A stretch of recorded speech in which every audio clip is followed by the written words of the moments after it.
मिंबर पाक पर तशरीफ फरमा उलमाए ज़वील एहतराम, तलबे उलूम नबूवत, हाज़रीन बावक़ार, अस्सलामु अलैकुम व रहमतुल्लाहि तआला व बरकातुहू।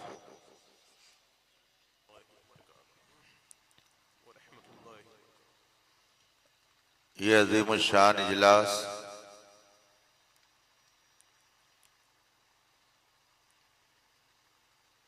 और रूह परवर महफिल, जिसमें हम और आप शिरकत की सआदत हासिल किए हुए हैं, आप सब ने उर्से शहीद मिल्लत के उन्वान से इसे मुनाकिद किया है। रब ताला आप सब की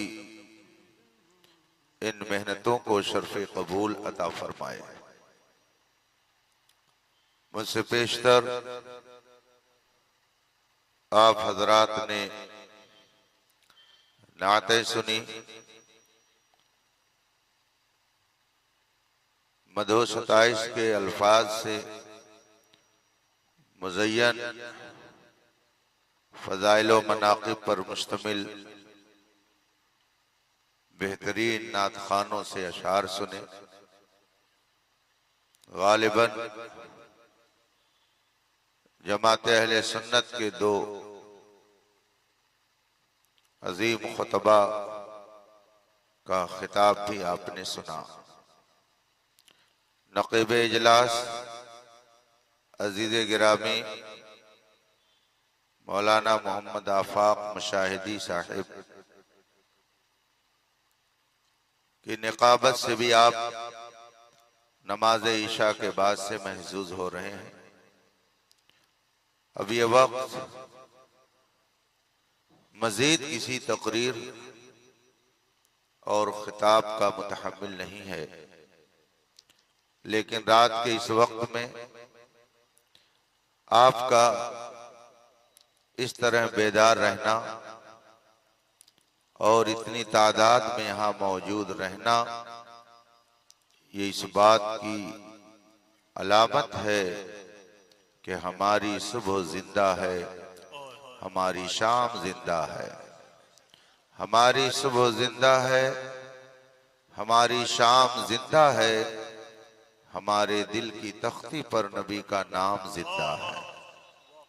रब ताला इसी जिंदगी के साथ आपको बाकी रखे।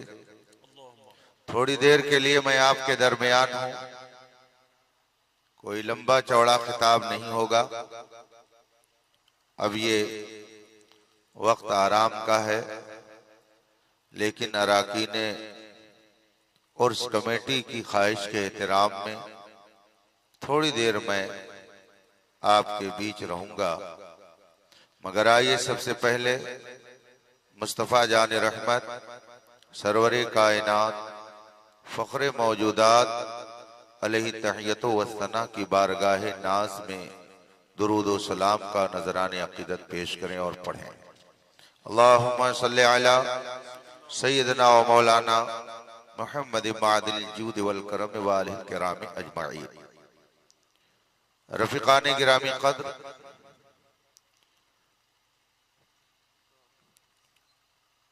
कुछ चीजें वो हैं जो इख्तियार और इरादे से वजूद में आती हैं।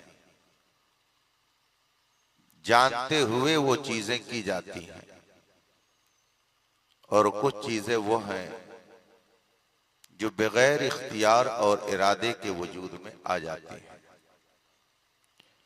उसे आप मिसाल से यूं समझें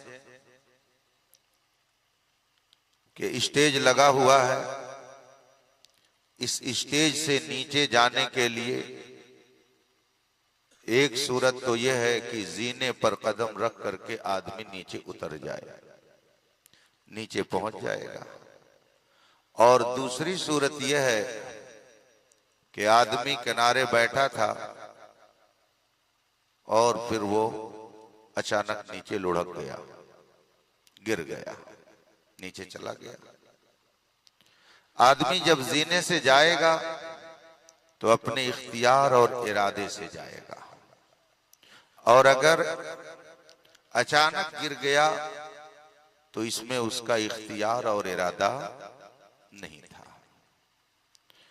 मैं हाथ हिला रहा हूं और आपने कुछ ऐसे भी लोगों को देखा होगा कि अपने आप जिनका सर और हाथ हिलता रहता है। तो जो हाथ हिला रहा है ये कस्द और इरादे से है, और जो ऐसे ही हिल रहा है वो बगैर कस्द और बगैर इरादे के है। इस तरह से आप समझ सकते हैं कि चीजें दो तरह से वजूद में आती हैं। अगर आपने ये बात समझ ली तो अब दूसरी बात ये समझिए कि जो चीज बगैर कस्दो इरादे के वजूद में आ जाए उसका कोई मकसद नहीं होता, और जो चीज कस्दो इरादे से वजूद में आए, जानबूझकर जो काम किया जाए उसका कोई न कोई मकसद होता है। जो आदमी हाथ खुद बखुद, जिसका हाथ खुद बखुद हिल रहा है, इस हिलने का कोई मकसद नहीं, लेकिन जो हाथ हिला रहा है उसका कोई न कोई मकसद है। जो सर हिला रहा है उसका कोई न कोई मकसद है। ये हमारे और आपके काम की नौइयत है। अब तीसरी बात ये समझिए कि जो चीज दुनिया में आदमी इख्तियार और इरादे से करता है वो बेमकसद नहीं, उसका कोई न कोई मकसद। छोटी सी छोटी चीज भी अगर कोई बनाता है तो उसका कोई न कोई मकसद, और बड़ी से बड़ी चीज कोई बनाता है तो उसका भी कोई न कोई मकसद होता है। छोटी चीज का छोटा मकसद होता है और बड़ी चीज का बड़ा मकसद होता है। मिसाल के तौर पर ये माइक है, ये माइक बनाया गया है, जाहिर सी बात है इसका एक मकसद है, और मकसद यह है कि अपनी आवाज को दूर तक पहुंचाया जाए, ये मकसद है। अब इसमें जितनी चीजें बनी हुई हैं, लगी हुई हैं, आप एक एक करके सबका सर्वे कर डालिए, कोई चीज इसमें बेमकसद नहीं है। अगर ये माइक है तो इसका मकसद, ये तार है तो इसका मकसद, और इस तार में आखिर प्लास्टिक क्यों लगी हुई है, इस प्लास्टिक लगने का भी मकसद, बल्कि ये दो टुकड़े में क्यों है स्टैंड, इसका भी कोई ना कोई मकसद। जितनी चीजें आप देखेंगे कि कस्दो इरादे से वजूद में आई होंगी उनका कोई ना कोई मकसद होगा। कोई ऐसी चीज बेमकसद नहीं हो सकती है।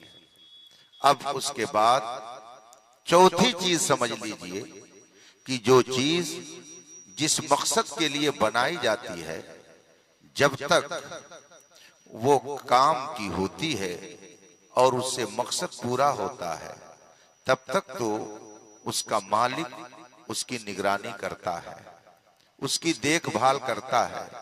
लेकिन अगर वो चीज अपना मकसद अदा न करे, मकसद के बजाय वो बेमकसद हो जाए, तो जिसका वो सामान था उसको कोई परवाह नहीं होती है कि ये सामान कहां पर पड़ा हुआ है।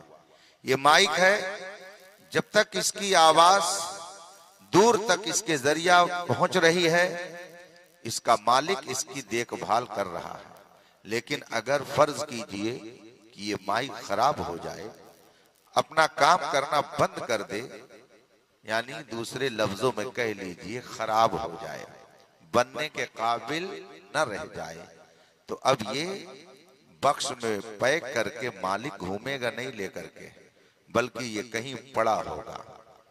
जब तक इससे मकसद निकल रहा है और ये अपना काम कर रहा है, इसका मालिक इसकी निगरानी कर रहा है। और जब इसने अपना काम छोड़ दिया तो मालिक इसकी निगरानी छोड़ बैठा। और फिर ये कूड़ेदान में जाएगा कि नाबदान में जाएगा, कहां जाएगा, इससे कोई मतलब नहीं है।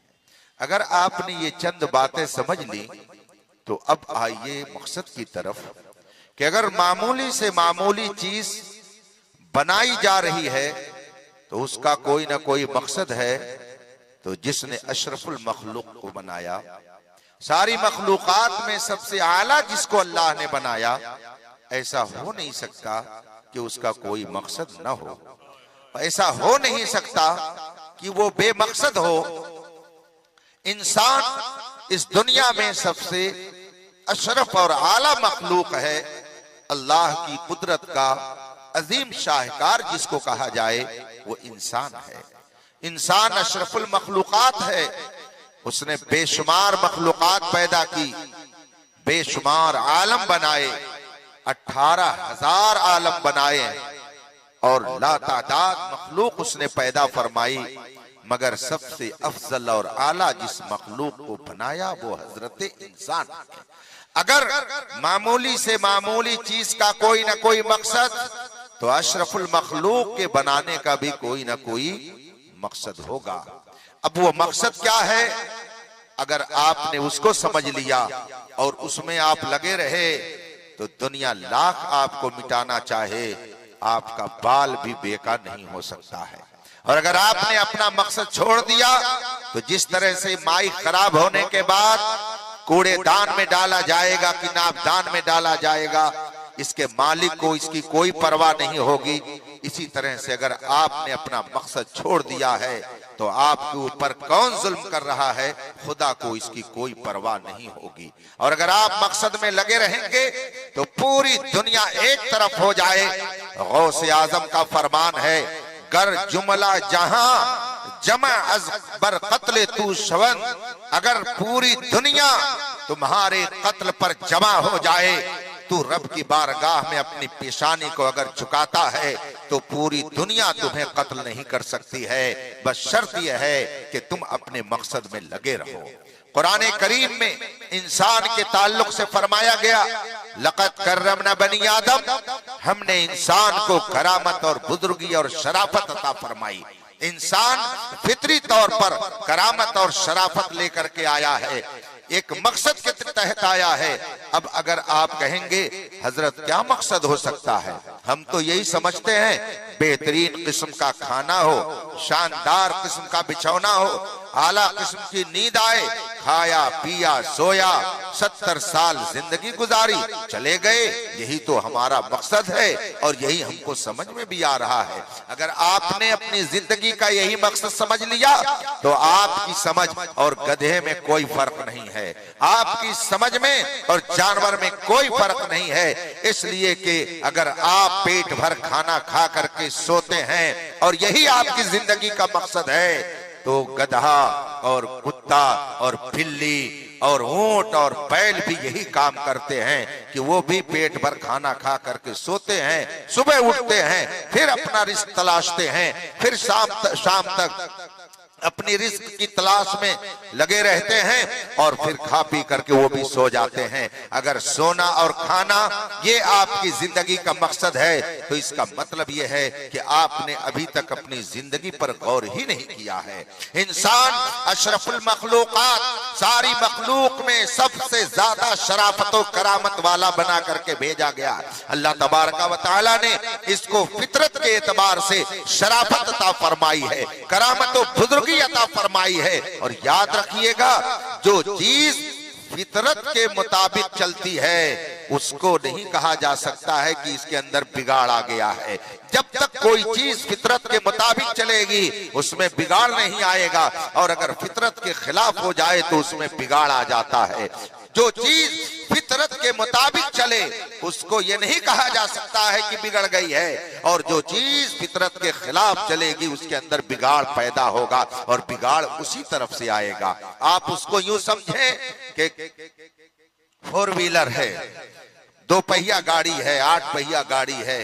ये 2 पहिया और 4 पहिया और 10 पहिया गाड़ियां जो बनाई जाती हैं, मुझे आप बताइए इनको बनाया किस लिए जाता है? कि ये पानी में चलेंगी? ये गाड़ियां पानी में चलने के लिए बनाई जाती हैं? नहीं, इनको बनाया जाता इसलिए ताकि ये रोड पर चलें, ये खुश्की पर चलें। अब अगर इन गाड़ियों को आप खुश्की पर चलाएंगे तो उसके नेचर के मुताबिक काम होगा, और अगर आपने चाहा कि मैं इस 4 पहिए को पानी में चलाऊं तो ये फितरत के खिलाफ होगा, उसके नेचर के खिलाफ होगा। इसी तरीके से कश्ती इसलिए बनाई जाती है कि वो पानी पर चले, कश्ती इसलिए बनाई जाती है कि वो नदी और नाले में चले, कश्ती इसलिए बनाई जाती है कि वो समंदर में चले। लेकिन अगर कोई कश्ती बजाय समंदर में चलाने के रोड पर चलाए तो बताइए क्या कश्ती रोड पर चल सकती है?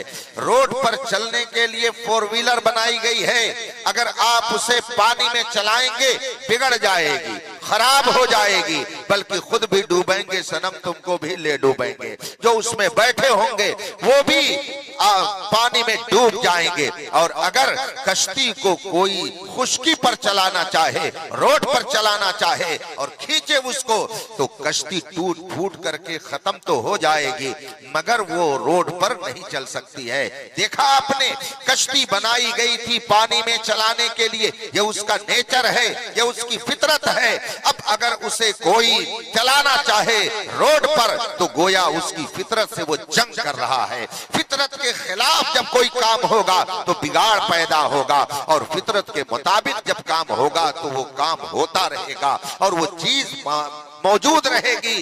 कश्ती को बनाया गया पानी पर चलाने के लिए, तो जब तक पानी पर उसको चलाया जाएगा कश्ती चलेगी, और अगर उसे रोड पर चलाएंगे तो कश्ती बिगड़ जाएगी। नेचर के खिलाफ अगर आदमी काम करेगा, फितरत के खिलाफ काम करेगा तो बिगाड़ पैदा होगा।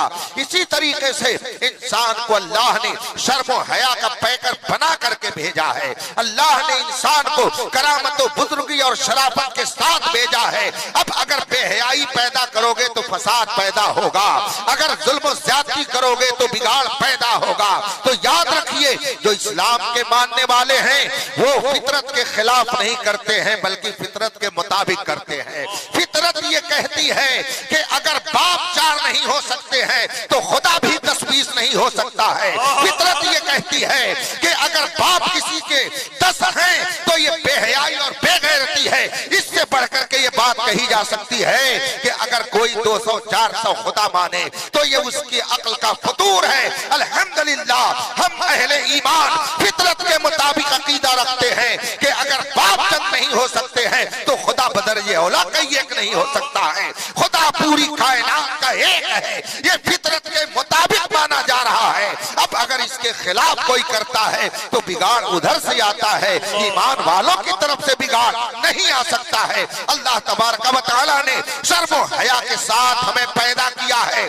फितरत ये है कि आदमी लिबास में रहे। क्या आपने ये नहीं सुना कि जब हजरत सैयदना आदम अलैहिस्सलातु व तस्लीम ने गंदुम खा लिया तो अब उनके जिस्म पर जो कपड़ा था वो उतरने लगा, और फिर उन्होंने जल्दी से उसको अपने जिस्म पे डालना चाहा। फतफ़क़ा यख़सिफ़ान अलैहिमा मिन वरक़िल जन्ना, और अगर वो कपड़ा नीचे उतर रहा था तो हजरत आदम अलैहिस्सलाम और हजरत उम्मुल बशर सैयदतुना हव्वा रज़ियल्लाहु तआला अन्हा जल्दी जल्दी जन्नत के पत्तों को तोड़ करके अपने जिस्म को ढांपने लगे। तो गोया जिस्म को ढांपना ये फितरत है, और जिस्म को नंगा कर देना ये खिलाफे फितरत है। इस्लाम जिस्म को ढांपने की तालीम देता है, गोया ये फितरत की तालीम देता है। और जो लोग नंगापन दिखाते हैं, औरतों के जिस्म को उड़िया करके बाजार में नुमाइश करते हैं वो फितरत के मुताबिक नहीं करते हैं बल्कि फितरत के खिलाफ करते हैं।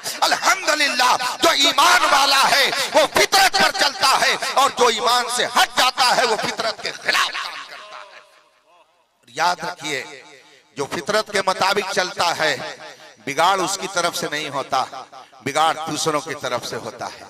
और अगर देखी देखा लोगों की मुशाबहत इख्तियार करते हुए कोई कलमा पढ़ने वाला उसी तर्ज पर अपनी जिंदगी गुजारने लगे तो गोया अब वो भी बिगाड़ पैदा कर रहा है, अपने मकसद से हट रहा है। याद रखिएगा, मुसलमान दुनिया में सिर्फ इसलिए नहीं आया, मैं सिर्फ का लफ्ज बोल रहा हूं, सिर्फ इसलिए नहीं आया कि वह करके अपनी प्रॉपर्टी बनाए, जायदाद बनाए, जमीन बनाए, बिल्डिंगें बनाए। इस्लाम के मानने वाले दुनिया में इसलिए नहीं आए हैं कि सिर्फ और वो सिर्फ इसी दुनियावी जिंदगी को अपना मकसद असली बनाए। आपके बगल में हजरत सैयदना मखदूम अशरफ जहांगीर सिमनानी रजी अल्लाह ताला अन्हो का आस्थाना है। आपने उनकी जिंदगी पढ़ी होगी, कई सौ साल से वो फैज़ो बरकत का चश्मा जारी किए हुए हैं। आपने उनकी जिंदगी के बारे में पढ़ा होगा। उनका एक लक़ब है तारिकुस सल्तनत, यानी हुकूमत सल्तनत को छोड़ने वाले। हजरत सैयदना मखदूम अशरफ जहांगीर सिमनानी रज़ी अल्लाह ताला अन्हु ने अपनी सल्तनत, अपनी हुक्मरानी को खैरबाद कह दिया, अपनी हुकूमत और सल्तनत को छोड़ दिया और हिंदुस्तान में आकर के उन्होंने इलाए कलिमतुल्लाह के लिए अपनी पूरी जिंदगी वक्फ कर दी।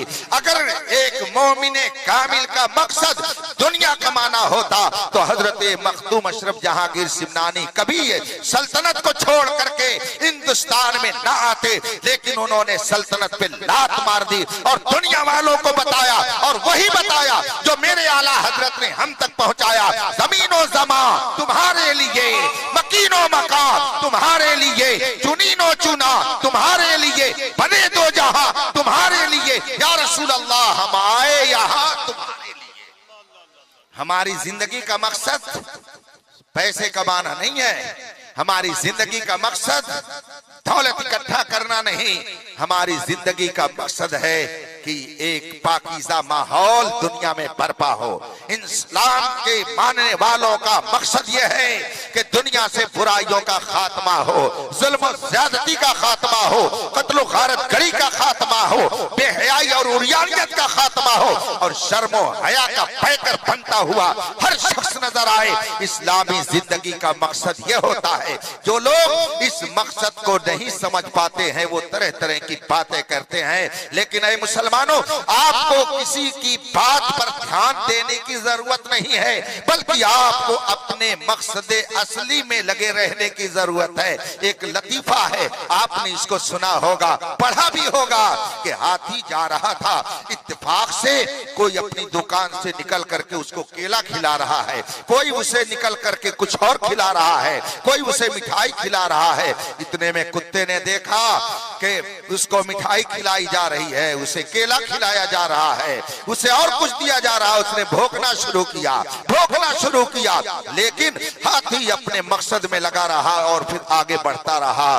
किसी ने पूछा कुत्ते से, तू भूखता क्यों है? कहा, बात यह है, देख मैं हमेशा इस गली में रहता हूँ, लेकिन जिसके दरवाजा पर जाता हूँ वो मुझको दूर दूर करके भगाता है। हाथी को मैंने देखा कि जब वो गुजर रहा है बगैर कहे हुए उसको लोग ला करके मिठाई खिला रहे हैं, कोई केला खिला रहा है, कोई और फल खिला रहा है, तो मैंने सोचा कि मैं यहीं रहता हूँ मगर मेरी कोई परस्तिश नहीं कर रहा है, मुझे मार करके भगा रहे हैं और इसको गुजर ये रहा है तो इसको लोग मिठाइयाँ खिला रहे हैं, बल्कि बाज लोग इसकी परस्तिश भी कर रहे हैं। तो मैंने जब देखा कि इसकी आओ भगत ज्यादा हो रही है तो मैंने इसके ऊपर भौंकना शुरू कर दिया। इसका मतलब यह है कि जब किसी की ताजीम होती है और कोई दुत्कारा जाता है तो दुत्कारने वाले को जलन पैदा होती है। 1400 साल हो गए मोहम्मद अरबी के ऊपर कुत्ते भूख रहे हैं, मगर अल्हम्दुलिल्लाह मुस्तफा जान रहमत की अजमत का परचम आसमान की बुलंदियों पर जैसे कल लहरा रहा था आज भी लहरा रहा है, कल सुबह कयामत तक लहराता रहेगा। दुश्मन भूख रहे हैं, लेकिन इमाम अहमद रजा फरमाते हैं, तू घटाए से किसी के न घटा है न घटे, जब बढ़ाए तुझे अल्लाह। नारे तकबीर, नारे के आला हजरत अल्लामा मुफ्ती अख्तर हुसैन साहब क़िबला बाज़ुए हुजूर सरकार ताज शरिया अताए हुजूर ताज शरिया। हमको परेशान होने की जरूरत नहीं है। आपको तारीख नहीं मालूम? अभी मुआसरात साहब ने बताया कि काबा शरीफ की अजमतों के हवाले से गुफ्तगू आपके सामने रखी गई है। आपको मालूम है उस काबा को ढाने के लिए एक बादशाह आया था जिसका नाम क्या था? अबरहा। अबरहा लोगों ने जाकर के हजरत अब्दुल मुत्तलिब से कहा काबे को ढाने के लिए आ गया। हजरत अब्दुल मुत्तलिब अपनी जगह पे मुतमईन। अबरहा उनके जानवरों को लेकर चला गया। हजरत अब्दुल मुत्तलिब तैयार हुए। तारीख ये बताती है कि अबरहा के पास आप गए। अबरहा ने जब देखा तो मरऊब हो गया। उसके दिल में आपकी हैबत बैठ गई। अपने तख्त पर बैठा था, नीचे उतर गया। बगल में सामने बैठाया हजरत अब्दुल मुत्तलिब को। और उसके बाद जब गुफ्तगू शुरू हुई तो हजरत अब्दुल मुत्तलिब से पूछता है कि आप किस लिए आए हैं? उसने कहा आपकी फौज मेरे कुछ जानवरों ने कहा आपकी फौज मेरे कुछ जानवरों को लेकर के चली आई है, मैं उनको वापस ले जाना चाहता हूं। अबरहा ने कहा मुझे हैरत हो रही है, आप काबा के मुतवल्ली हो, आप काबा के निगहबान हो, आप काबा के खादिम हो, मैं काबा को ढाने के लिए आया हूं, आपको इसकी फिक्र नहीं है? आपको अपने जानवरों की फिक्र है, मुझसे आप जानवरों का मुतालबा कर रहे हैं कि मेरा जानवर दे दिया जाए। मैं काबा को ढाने के लिए आया, आप उस पर गुफ्तगू नहीं कर रहे हैं। हजरत अब्दुल मुत्तलिब रज़ी अल्लाह ताला अन्हु ने कितना प्यारा जवाब दिया। फरमाते हैं कि मैं उन जानवरों का मालिक हूं, उसकी जिम्मेदारी मेरी है, मुझे उसकी फिक्र है। खाने काबा का जो मालिक है वो खुद उसकी हिफाजत फरमाएगा, खुद उसकी हिफाजत फरमाएगा। हम कुरान के मालिक नहीं हैं, कुरान के पढ़ने वाले हैं। कुरान रब्बे कायनात का कलाम है, उसने खुद ऐलान फरमा दिया है ला तब्दीला लिकलिमातिल्लाह, अल्लाह के कलिमात में कोई तब्दीली नहीं हो सकती है। इसीलिए 1400 साल से ऐलान हो रहा है कौले मोहम्मद कौले खुदा, फरमान न बदला जाएगा, बदलेगा जमाना लाख मगर कुरान न बदला जाएगा। इसलिए हमें तो कतान इसकी फिक्र नहीं है कि कोई कुरान बदल देगा। कुरान के एक हर्फ में कयामत तक कोई तब्दीली नहीं आ सकती है, इसलिए हमें उसके बारे में फिक्र नहीं है। हाँ, हमको ये फिक्र है कि हमारे नौजवानों को लोग बदल सकते हैं। हमें ये फिक्र है कि हमारा नौजवान ये गुमराही के दलदल में जा सकता है। हमें ये फिक्र है कि ये कहीं गुमराह और मुर्तद ना हो जाए। इसीलिए हम अपनी जिम्मेदारी निभाते हैं और आला हजरत का पैगाम पहुंचाते हैं। सूना जंगल रात अंधेरी छाई बदली काली है, सोने वालों जागते रहियो चोरों की रखवाली है। आंख से काजल साफ चुरा ले या वो चोर भला के हैं, तेरी गठरी ताकी है और तूने नींद निकाली है। इस वक्त अगर आपके ऊपर जुल्म सितम किया जा रहा है तो उसकी सिर्फ वजह यह है कि आप मोमिन क्यों हैं, आप मुस्तफा के वफादार क्यों हैं, आप कलमे तैयबा क्यों पढ़ते हैं, आप कुरान क्यों पढ़ते हैं। मैंने सुना है कि दुनिया में कोई मुल्क ऐसा है, इस वक्त भी वो मुल्क है, तभी तो मैंने सुना एक मुल्क ऐसा है कि जहां पर एहतजाज का और प्रोटेस्ट का, एजिटेशन का एक अलग तरीका है। हम लोगों के यहाँ जब कोई एहतजाज होता है तो लोग कहते हैं दुकान बंद, सड़क बंद, ये चीज बंद, वो चीज बंद। मगर इसी दुनिया में एक मुल्क ऐसा है कि अगर वहां एहतजाज होता है तो कंपनियां अपनी कंपनियों का दरवाजा बंद नहीं करती हैं, अपनी दुकानें बंद नहीं करती हैं, बल्कि वो कंपनियां ऑर्डर दे देती हैं कि अगर रोजाना 50 अदद माल तैयार किया जाता था तो अब एहतजाज ये है कि 100 और 150 अदद माल तैयार किए जाएंगे। मिसाल के तौर पर अगर 50 अदद किसी कंपनी में, किसी कारखाने में कोई सामान तैयार होता था, फ्रिज तैयार होती थी, तो अब उस दिन स्ट्राइक का तरीका उन लोगों ने, एहतजाज का तरीका ये रखा है कि 100-200 उस दिन माल तैयार कर दिया जाए, 200-300 फ्रिज तैयार कर दी जाए, 600-800 कूलर तैयार कर दिए जाएं। अगर 1000 जूते बनते थे तो 2000 जूते बना दिए जाएं। ये उनके एहतजाज का तरीका है। इसी दुनिया में वो मुल्क है। उसका मकसद क्या होता है कि इतना माल तैयार कर दो कि सब गवर्नमेंट के पास भेजो, गवर्नमेंट परेशान होगी, मजबूरन खरीदना पड़ेगा तो उसे गवर्नमेंट का खजाना खाली करना पड़ेगा और इस तरह से वो हमारी बात मान लेगी। तो देखिए, और मुल्कों में एहतजाज का तरीका यह है कि काम बंद कर दो, मगर कुछ ऐसे भी मुल्क हैं कि काम की स्पिरिट बढ़ा देते हैं, रफ्तार बढ़ा देते हैं, उसमें तेजी लाने का आर्डर दे देते हैं।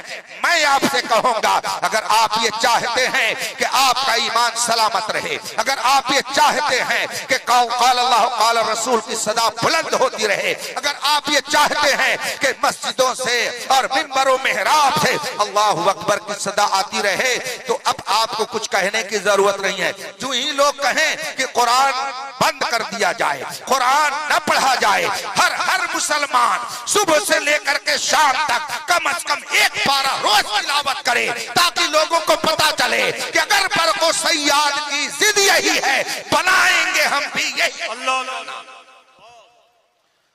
ये मकसद, ये तरीका नहीं है कि अगर लोग कह रहे तो रोया जाए, ऐसा कर रहे नहीं। अगर लोग कहते हैं कुरान में तब्दीली कर दी जाएगी, तो अब आप भी ये प्लान बनाइए कि रोजाना हम कुरान अगर नहीं छूते थे हफ्ते भर, तो रोजाना एक पारा पढ़ेंगे, रोजाना एक सफा पढ़ेंगे। अगर हम जुमा की सिर्फ नमाज पढ़ने जाते थे, मस्जिदें जुमा को सिर्फ भरती थी, तो अब सिर्फ जुमाई को नहीं भरेंगी, रोजाना मस्जिदें भरेंगी। रोजाना मस्जिद में चल करके एक आदमी अगर अल्लाहु अकबर कहता था, तो अब 50 आदमी पहुंच करके अल्लाहु अकबर कह के उसकी किबरियाई का ऐलान करेंगे।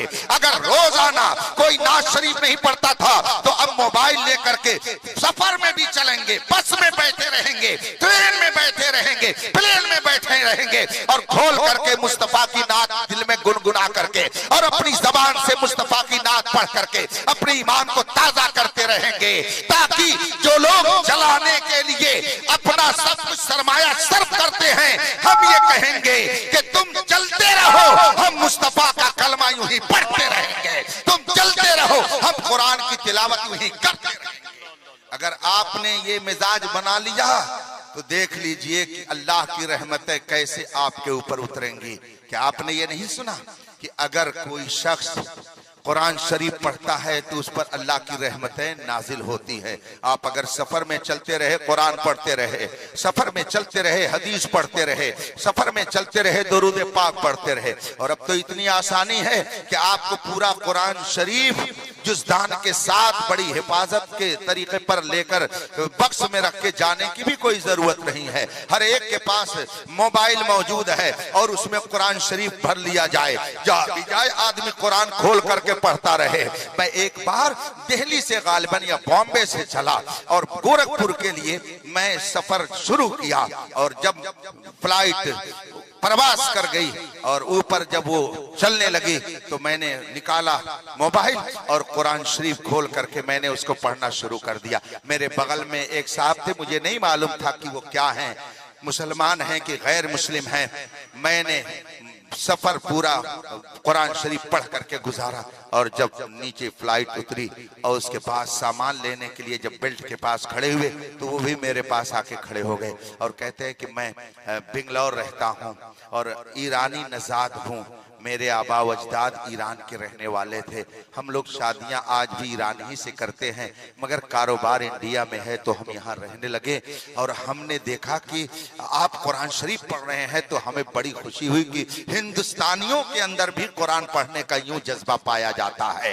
मैंने खुदा का शुक्र अदा किया कि कम से कम एक ईरानी नजाद के दिल में ये बात तो आई कि हिंदुस्तानी भी कुरान की तिलावत से मोहब्बत करता है, और उसका जब दिल खुश हुआ तो मैंने ये तस्वर किया कि मोमिन के दिल को खुश करना भी सदका है। अगर आप कुरान की तिलावत करेंगे मुसीबतें दूर रहेंगी, अगर आप मुस्तफा जान रहमत पर दरूद व सलाम पढ़ेंगे मुसीबतें दूर रहेंगी, मुश्किलें दूर होंगी और आप अल्लाह की रहमतों में नहाएंगे। इसीलिए कुरान करीम ने फरमाया वला तहनु वला तहज़नु, घबराओ नहीं, कमजोरी मत दिखाओ, बुज़दिल मत बनो, ना गमगीन और रंजीदा रहो। तुम्हें रंजीदा रहने की जरूरत नहीं है, वअंतुमुल आलौना, तुम ही बुलंद रहोगे, तुम ही बाइज्जत रहोगे, तुम ही पुरशौकत रहोगे, तुम ही पुररिफात और पुरअज़मत रहोगे, तुम्हारे ही लिए बुलंदियां हैं। शर्त यह है कि मुस्तफा के सच्चे वफादार। जो रसूल पाक का वफादार बन जाता है, दुनिया लाख उसे मिटाना चाहे वो खुद मिट जाती है, मगर महबूब का वफादार कभी मिटता नहीं है। आप नजर उठा करके देख लीजिए, आला हजरत का जिक्र हर मोड़ पर, आला हजरत का जिक्र हर महफिल में, बल्कि कोई उर्स अगर होता है तो उस उर्स में आला हजरत का जिक्र हो ही जाता है। कोई उर्स हो, कोई महफिल हो, आला हजरत का जिक्र होता ही होता है। उसकी वजह क्या है? इसलिए कि कुछ लोगों ने उर्स को नाजायज कहना शुरू कर दिया था, तो आला हजरत ने किताबें लिख करके उर्स के जायज होने का सबूत पेश किया। कुछ लोग मिलाद शरीफ को नाजायज कह रहे थे, आला हजरत ने मिलाद के जवाज पर किताब लिख करके दे दी। कुछ लोगों ने रसूल पाक सल्लल्लाहु अलैहि वसल्लम पर खड़े होकर सलाम पढ़ने को नाजायज कहना शुरू कर दिया, तो आला हजरत ने किताब लिख करके खड़े होकर सलाम पढ़ने का जवाज फराहम कर दिया। मज़ारों पे जाने को कुछ लोग शिर्क व बिदअत कह रहे थे, इमाम अहमद रजा ने किताब लिख करके उसका जवाज साबित कर दिया। फातिहा तीजा 40वां सालाना बरसी फातिहा लोग करते थे, कुछ लोगों ने उसे नाजायज कहना शुरू कर दिया। इमाम अहमद रजा ने किताबें लिख करके हर एक का जवाब साबित किया और दलाइल से साबित किया कि मामूलात अहले सुन्नत जो सदियों से राइज हैं, ये नाजायज और हराम नहीं है, बल्कि ये सब के सब शरीयत के मुताबिक है। अब अगर कोई महफिल मिलाद मुनाकिद होगी तो इमाम अहमद रजा का जिक्र होगा, कोई उर्स होगा इमाम अहमद रजा का जिक्र होगा। खड़े होकर के सलाम कोई पढ़ रहा है, कोई उस पर एतराज अगर करेगा तो फौरन इमाम अहमद रजा तस्वुर में आएंगे। मैं एक मौके पर मदीने मुनव्वरा हाजिर था, अल्हम्दुलिल्लाह ताज्जुद बार हाजिरी हुई, मगर एक बार का ये वाकया है, मगरिब की नमाज पढ़ने के लिए हम लोग जन्नतुल बकी की तरफ जो निकलता है रास्ता, गेट गुंबद खजरा और मस्जिद नबी से, हम लोग उसी सहन में मगरिब की नमाज पढ़कर बैठे हुए थे। अल्हम्दुलिल्लाह जितनी बार हाजिरी हुई है, हम अलग अपनी जमात करते हैं, उन बदमजहबों के पीछे नमाज नहीं पढ़ते, तन्हा पढ़े या जमात से पढ़े, हम अपने तौर पर पढ़ते हैं। गुंबद खजरा के पूरब तरफ जहां जन्नतुल बकी का रास्ता है, वहीं पर हम लोग मगरिब की नमाज पढ़ करके बैठे हुए थे। इत्तेफाक से जितने लोग हमारे साथ थे उन्होंने नमाज पढ़ी खाने काबा की तरफ मुतवज्जे होकर, और फिर जब दुआ दुरूद की बात आई तो गुंबद खजरा की तरफ मुंह करके वो लोग बैठे हुए थे। इतने में एक मुतव्वा आया और आने के बाद मेरी तरफ मुतवज्जे होकर के वो कहता क्या है कि ये सब अहमद रजा वाले हैं, ये जितने बैठे हैं ये सब अहमद रजा वाले हैं। अब इतना ही नहीं कहा, बल्कि कहा ये सब गुमराह हैं, ये सब गुमराह हैं और इन सबको अहमद रजा ने गुमराह कर दिया है। कुछ और जुमले वो बोल रहा था और मैं अदब के पेशे नजर कुछ बोलना अपने लिए बेअदबी समझता था, लेकिन जब बात कुछ ज्यादा बढ़ा दिया उसने, तो मैंने बहुत ही आहिस्ता अंदाज में कहा, भाई हम लोग यहाँ बैठे हुए हैं, आखिर आपका अहमद रजा ने क्या बिगाड़ा है कि आप इस तरह से उनके बारे में कह रहे हैं? वो यहाँ तो मौजूद नहीं है, उन्होंने आपको तो कुछ कहा नहीं है, आखिर आप अहमद रजा के बारे में क्यों इस तरह के अल्फाज इस्तेमाल कर रहे हैं? तो बरजस्ता कहता क्या है कि मैं बहुत देर से देख रहा हूँ कि तुम लोगों ने अभी मगरिब की नमाज पढ़ी है, ये मैं देख रहा हूँ कि तुम लोगों ने काबा की तरफ मुंह करके नमाज पढ़ी, लेकिन जब दुआ मांगने की बात आई और दुरूद पढ़ने की बात आई तो तुम लोगों ने बजाय किबला की तरफ गुंबद खजरा की तरफ अपना मुंह कर लिया, और अब तुम लोग दुआ मांग रहे हो तो काबा की तरफ मुंह करके नहीं, गुंबद खजरा की तरफ मुंह करके। और तुम्हारे अहमद रजा ही ने ये बताया है कि हाजियो आओ शहनशाह का रोजा देखो, काबा तो देख चुके, काबे का काबा देखो। तो तुम्हारा अहमद रजा ही है कि जो गुंबद खजरा को काबे का काबा कहता है, तो तुम लोग इसको काबे का काबा समझते हो, इसीलिए तुमने दुरूद और दुआ के लिए गुंबद खजरा की तरफ मुंह कर लिया। चलो यहाँ से, वो कहता जा रहा है और मैं तसव्वुर कर रहा हूँ और अर्ज करता हूँ अपने तसव्वुर की दुनिया में जाकर, अहमद रजा तुम्हारी तुरबत पर हजारों सलाम हो कि अगर कोई नबी की ताज़ीम यहाँ पे हिंदुस्तान से आके करता है तो न वो किसी खानकाह से जाना जाता है, न किसी दरसगाह से जाना जाता है, जाना जाता है तो अहमद रजा पर नारे तकबीर, नारे रिसालत, अज़मते आला हज़रत। मेरे भाइयों सच्चा मोमिन जो होता है वो बुलंद बाला होता है। इमाम अहमद रजा वो सच्चे मोमिन हैं कि दुश्मनों की आंखों में भी वो बुलंद है। वो समझ रहे हैं कि जो गुंबदे खजरा की इतनी ताजीम करता है वो कोई और नहीं, अगर हिंदुस्तान से आया है तो अहमद रजा का मानने वाला है। हम अपनी किस्मत पर नाज करें कि रब्बे कदीर ने हमें इमाम अहमद रजा जैसा मुक्तदा अता फरमाया जिसने हमारे दिल को नबी की मोहब्बत का मदीना। वांतुमुल आलौना इन कुंतुम मोमिनीन, सच्चे मोमिन रहोगे बुलंद रहोगे। और अगर अधकचरे रहे, चितकबरा जानते हैं ना, अब तो हम लोग नील और तिलो क्या बोलते हैं उसको, तीनों पाल लगाना, अब तो नाम भी याद नहीं रह गया, छोड़ दिए। लेकिन पहले नील वगैरह बहुत शानदार तरीके से कपड़े में लगाए जाते थे, आज भी कुछ लोग लगाते हैं। लेकिन अगर कपड़े में नील सही ढंग से न लगे तो उसको बोलते हैं चितकबरा, बोलते हैं ना। तो चितकबरा कपड़ा अच्छा लगता है नहीं, उसको क्या करते हैं, उसको फिर धुलते हैं, उसको फिर धुलते हैं, जब तक सही ना हो जाए तब तक अच्छा। तो याद रखिए, जैसे चितकबरा कपड़ा नहीं अच्छा लगता है वैसे ही चितकबरे मुसलमान भी अच्छे नहीं लगेंगे। चितकबरे मुसलमान मत बनिए। चितकबरे मुसलमान जानते किनको कहते हैं? जो इधर भी रहे और ऐसे लोग क्या कहलाते हैं? चितकबरे कहलाते हैं। चितकबरे मुसलमान बन के न रहिए, पक्के मुसलमान बन करके रहिए। दुनिया की कोई ताकत आ जाए मगर न कयामत तक इस्लाम का खात्मा होगा न कुरान का खात्मा होगा। और दूसरी बात यह है, रसूल पाक फरमाते हैं जुइलत लियल अर्दु कुल्लुहा मस्जिदन व तहूरा। हुजूर फरमाते हैं हमारे लिए पूरी जमीन दुनिया की मस्जिद बना दी गई है। जहां कहीं नमाज पढ़ ली जाए शरअन उसको ये इजाजत है। तो दुनिया के अंदर ये जितनी जमीन का हिस्सा है जहां भी आप नमाज पढ़ लें शरीयत उसकी इजाजत देती है। हुजूर फरमाते हैं पूरी रुए जमीन मस्जिद बना दी गई तो मस्जिद उसी वक्त खत्म होगी जब ये जमीन खत्म हो जाएगी। और याद रखिएगा, जब जमीन खत्म हो जाएगी तो सिर्फ जमीन ही नहीं खत्म होगी, आसमान भी खत्म होगा। आसमान जब खत्म होगा तो चांद सूरज सितारे भी खत्म होंगे। लेकिन ये कब होगा? जब कयामत आएगी, उससे पहले कुछ नहीं हो सकता है। और कयामत कब आएगी? जब एक भी ईमान वाला नहीं रह जाएगा। इसका मतलब है ईमान वाले जब तक रहेंगे जमीन रहेगी, आसमान रहेगा, चांद सूरज सितारे रहेंगे। इससे एक बात और मालूम हुई कि ईमान वाले का रुतबा अल्लाह की बारगाह में इतना बुलंद है, ईमान वाला इतना पावर वाला है कि जब तक ईमान वाला रहेगा जमीन रहेगी, जब तक ईमान वाला रहेगा आसमान रहेगा, जब तक ईमान वाला है चांद सूरज सितारे रहेंगे। जब ईमान वाले नहीं रहेंगे तो ये कुछ नहीं रहेगा। जब मोमिन का ये रुतबा है कि उसकी बरकत से जमीन और आसमान कायम है, तो जिस नबी पर ईमान ला करके इसे रुतबा मिला है उस नबी के दर्जे का अंदाजा कौन लगा सकता है? इसीलिए शायर कहता है जब उनके गदा भर देते हैं शाहाने जमाना की झोली, मुहताज का जब ये आलम है मुख्तार। अल्लाह तबारक व तआला अपने हबीब के सदक़े में हमें सच्चा पक्का मोमिन बनकर रहने की तौफीक अता फरमाए। और जब कोई पक्का मोमिन बन के रहेगा ना तो यकीन जानिए कोई उसको डैमेज नहीं कर पाएगा, बल्कि खुद ब खुद उसके दिल में ऑटोमेटिक मोहब्बत पैदा हो जाएगी। आखिरी बात कह के मैं रुखसत होता हूँ। अभी चंद रोज पहले की बात है, ओजागंज में गया हुआ था, आप लोगों के इलाके का मशहूर गांव। हुजूर फकीह मिल्लत दुनिया इस्लाम की अजीम शख्सियत का नाम है। मैं अभी एक हफ्ता पहले ओजागंज एक तकरीब में गया था।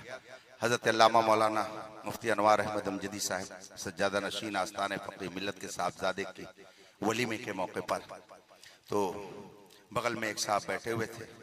हजरत अल्लामा अनवार अहमद अमजदी साहब ने उनका तारुफ कराया कि ये अब्बा जी से बहुत करीब थे और फलां गांव के रहने वाले हैं। सामने वाले गांव का नाम बताया और अब्बा के बारे में ये बहुत कुछ बता रहे थे। तो मैंने कहा मुझे भी कुछ बता दीजिए। गैर मुस्लिम थे।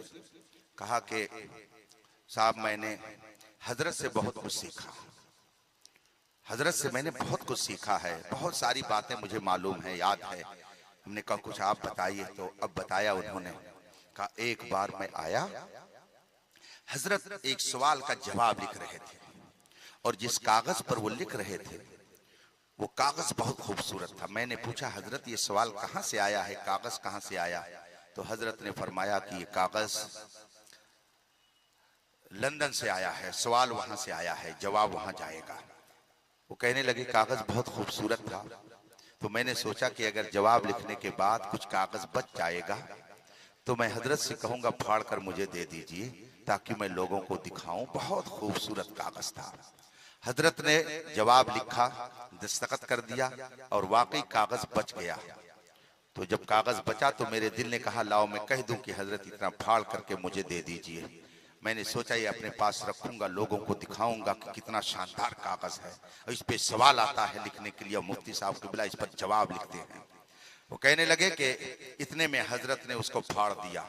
अब मैंने सोचा लाओ मैं कह ही दूं कि हजरत ये मुझे दे दीजिए।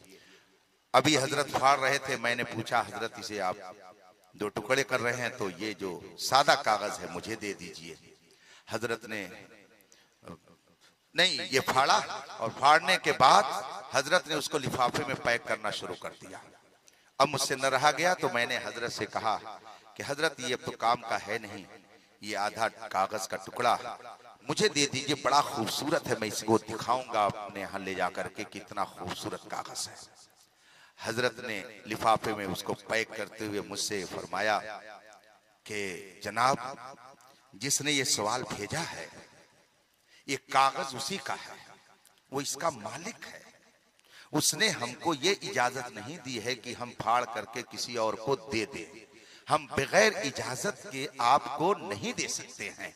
जब हजरत ने मुझसे ये कहा तो मैंने इससे बहुत कुछ सीखा कि एक सच्चे मुसलमान का किरदार बोलता है कि इस्लाम की तालीम कितनी प्यारी होती है। आप गौर कीजिए, सच्चे इस्लाम के सच्चे पैरोकार अपने अमल से इस्लाम की तबलीग करते हैं और इस्लाम की सच्चाई को लोगों के दिलों पर उसका नक्श बिठाते हैं। उन्होंने कहा कि मैंने जब ये सुना तो इस जुमले से मैंने बहुत कुछ सीख लिया कि इस्लाम के जो सच्चे पैरोकार हैं वो ये हैं कि जो एक टुकड़ा भी कागज का अगर कोई इसका मालिक है तो बगैर उसकी इजाजत के किसी दूसरे को नहीं देते हैं। ये दयानतदारी कहीं और नहीं मिलती है, अगर मिलती है तो सच्चे मुसलमानों के पास। मेरे भाइयों, इसलिए अगर हम सच्चे मुसलमान बन के रहेंगे, रसूल पाक के वफादार बन करके रहेंगे तो आपके चलने फिरने पर कोई बजाय नाराज होने के खुश होगा और आपसे दुआएं कराने के लिए आपके दरवाजे पर आएगा। जिन बुजुर्गों का उर्स होता है वो कौन थे? ये आम लोग नहीं थे, ये वो थे जो सच्चे पक्के मोमिन थे, रसूल पाक के वफादार थे। इसलिए उनके दुनिया से जाने के बाद भी लोग उनके यहाँ हाथ फैला करके मांगते नजर आते। वो जानते हैं कि रसूल पाक ने इन्हें इतना दे दिया है कि अब ये भी अगर जिंदगी भर बांटे तो लोग इससे फैज पाते रहेंगे। अल्लाह तबारक व तआला अपने हबीब पाक के सदक़े में हम सबके ईमान की हिफाजत फरमाए। इस वक्त फितनों का दौर है और पूरी दुनिया की बातिल ताकतें कुफ्र, इर्तिदाद और शिर्क को फैलाने के लिए जुटी हुई हैं। आप अगर जरा भी गफलत बरतेंगे तो आपका ईमान रुखसत हो जाएगा। इसलिए अपने ईमान की हिफाजत कीजिए, अच्छे अमाल कीजिए, आपस में जंगो जिदाल के बजाय सब्र और तहम्मुल से काम लीजिए, बर्दाश्त का जज्बा पैदा कीजिए, मस्जिदें आबाद कीजिए, कसरत से रसूल पाक पर दुरूद पढ़िए, कुरान पाक की तिलावत कीजिए। अब ये वो वक्त नहीं है कि आपस में आप लड़ें भिड़ें, बल्कि अब ये वक्त है कि सब्र और तहम्मुल के साथ खुदा को याद करें ताकि वो मुश्किलात में आपकी मदद फरमाए और आप मुश्किलात में जाने के बजाय आसानी के साथ अपनी मंजिल मकसूद की तरफ चलते रहें। मैं दुआ करता हूं कि अल्लाह ताला अराकीन उर्स और हाज़रीन बज़्म को दोनों जहान की बरकतें अता फरमाए। और आखिरी जुमला ये कि अगर आप अपने ईमान की हिफाजत चाहते हैं तो इस दौर में ईमान की हिफाजत का बस एक ही किला है जिसका नाम मसलके आला हजरत है। यही एक किला है। इस किले में अगर रहेंगे तो ईमान महफूज रहेगा और अगर इस किले से बाहर हुए तो बस उसकी मिसाल ऐसे ही है कि कटी पतंग जब तक डोर हाथ में रहती है पतंग उड़ती रहती है, बुलंदियों की तरफ जाती रहती है, और अगर डोर कट जाए तो पतंग कहां जाकर के गिरेगी कुछ नहीं कहा जा सकता है। वो पतंग कचड़े में गिरेगी कि खेत में गिरेगी कि नाली में गिरेगी कि किसी के आंगन में गिरेगी, कुछ नहीं कहा जा सकता। इसी तरह से जो मसलक आला हजरत से हट गया वो कहां जाकर के गिरेगा, वहाबियत की गोद में कि नजदियत की गोद में कि राफजियत की गोद में कि सुलह कुल्लियत के आंगन में कहां जाकर के गिरेगा, कुछ नहीं कहा जा सकता। और अगर मसलक आला हजरत पर मजबूती से कायम रहेगा तो इंशाअल्लाह यहां भी सुरखरू रहेगा और वहां भी सुरखरू रहेगा। अल्लाह तबारक व तआला इसी मसलक पर हमें कायम रखे और इसी पर हम सबका खात्मा फरमाए। वाखिर दावाना अनिल हम्दुलिल्लाहि रब्बिल आलमीन। अस्सलामु अलैकुम।